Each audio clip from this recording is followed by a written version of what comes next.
Salam gözəl xanımlar, necəsiz?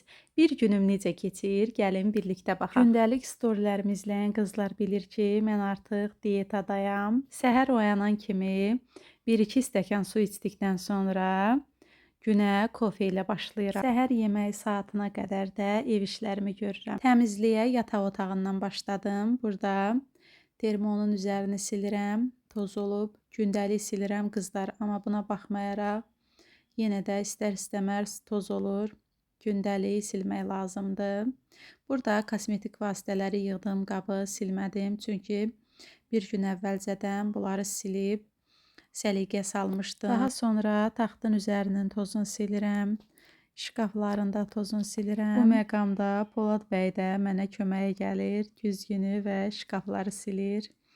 Daha sonra keçirəm otaqları pilsoslamağa və özümə belə bir səhər yeməyi hazırladım. Daha çox tərəvəzlərə üstünlük verirəm. Onda kilo vermək daha asan olur. Səhər yeməyimi yedikdən sonra yenidən işlərimə başlayıram. Hamamdakı şkafı təmizləyib yenidən təmizlik vasitələrini yerinə düzürəm. Bunlar təmizlik vasitələrinin bir qismidir. Daha çoxu aşağı mərtəbədədir.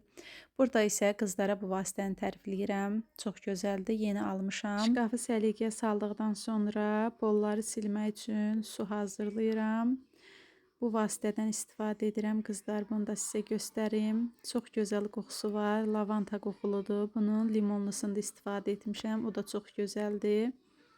Evləri həm təravətli eləyir, həm də ki polları parlaq eləyir. Bu vasitədən suya bir qapaq əlavə etdikdən sonra başlayıram otaqları silməyə.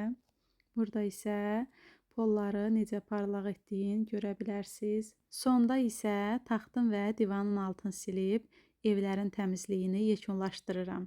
Nərdivanı da sildikdən sonra keçirəm çöl qapını təmizləməyə. Burada usta iş görmüşdü. Kafelləri kəsmişdi. Ona görə qapı toz olmuşdu. Başladım qapını da təmizləməyə.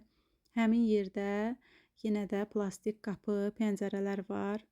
Onları da sildim qızlar. Təmizlik bitdikdən sonra əl işimə baxıb burada özümdən qürur duyuram. Və qalxıram yuxarı. Uşaqlara dondurma söz vermişdim. Dondurma hazırladım. Bunun resepti də səhifəmdə var.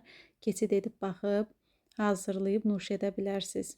Yeməyə isə toyuq filesindən kotlet hazırladım. Bunun da resepti səhifəmdə var. Özüm üçün də belə bir tərəvəz salatı hazırladım. Sonda isə qabları yudum. Qızlar, vloqum sizə maraqlı gəldisə, videonu bəyənib takib atmağı unutmayın.